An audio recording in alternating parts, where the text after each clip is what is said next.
So, with all of the information that's out there on the internet today, and not just on the internet, but your other streaming platforms, DVDs back in the day, that sort of thing, books even before then that are still around.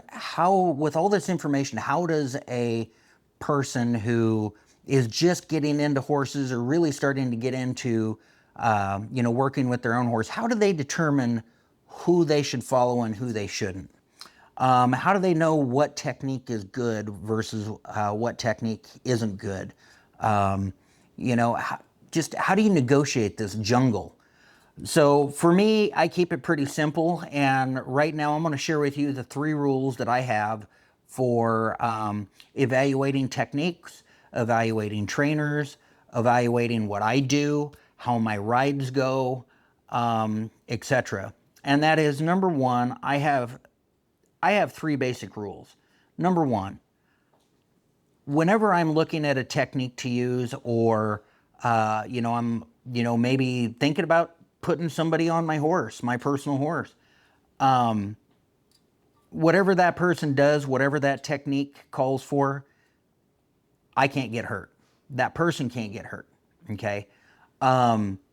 It does a rider or a handler absolutely no good if they have chosen a technique or is following somebody who promotes techniques that gets that person hurt, and they're laid up in a bed somewhere with a broken leg because they did something stupid with their horse and got hurt. Okay, you lost time at work, you can't get out and train your horse. Now you're potentially either looking at having the horse sit or having to pay somebody else to go train it. Okay, any technique or person who promotes techniques that could potentially get a person seriously hurt within reason, okay, because things happen.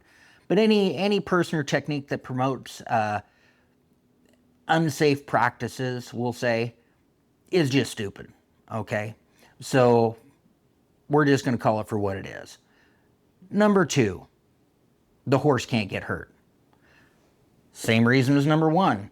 The horse is absolutely no good to me, can't be worked with, can't be trained if they're convalescing from some stupid decision or some ridiculous technique that put everybody in danger and they get hurt.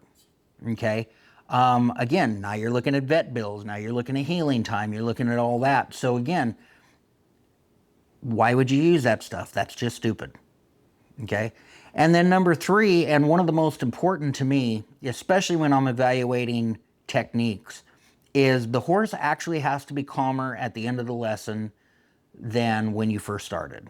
All right. Now, I would say this is a big one has been the biggest one for me, and probably, I can't say the biggest, but as important as the previous two.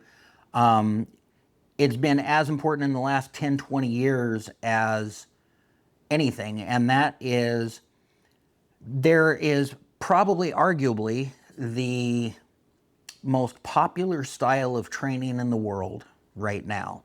And I'm not going to mention names, and I'm not going to mention anything else besides that. We'll just say it's one of the most popular forms of training in the world in the last 20, 30 years. Great stuff. Okay, but for me, and I spent 10 years trying to apply it,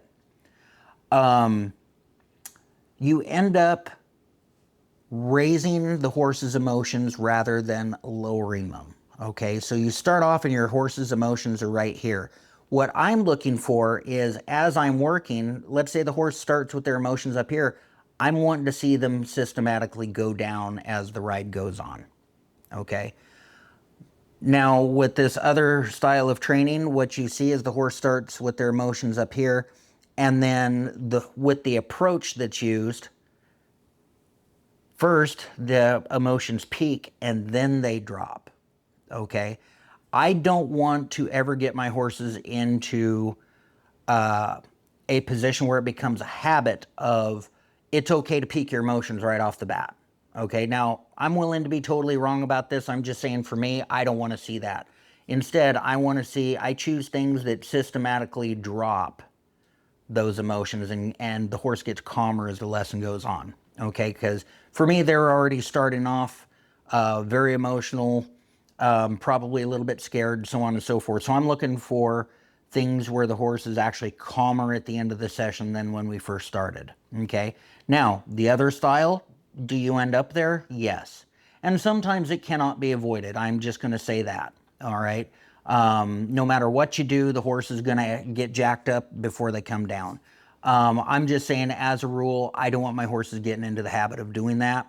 And the alternate approach, I think, promotes that quite a bit. So for me, again, you know, the three staples: how I judge every ride, how I judge every technique, how I look at another trainer. Number one, horse, I can't get hurt. Has to be safe for me. Sometimes accidents happen, no matter how much caution you take, but I want to know that when I step in and into the pen with that horse, I get my butt up into that saddle, or I'm on the ground, whatever the case may be, that I've taken every precaution I can for me to be safe. And number two, same thing with my horse. I want them to survive the process as well. And then number three, last one, horse has to be calmer at the end of the lesson than when we started, okay? Now, one final thought on number three is that, to me, is also the way I judge the success of my training sessions. And that is, can I look at my horse and they are calmer, more relaxed? Are they more comfortable around me? Do I feel like they have understood the lesson? The only way I can answer those questions is to say, yes, the horse was calmer at the end of the lesson. Okay, so has to be safe for me, has to be safe for the horse. Horse has to be calmer at the end of the lesson. All right, hope this helps. We'll see you next time.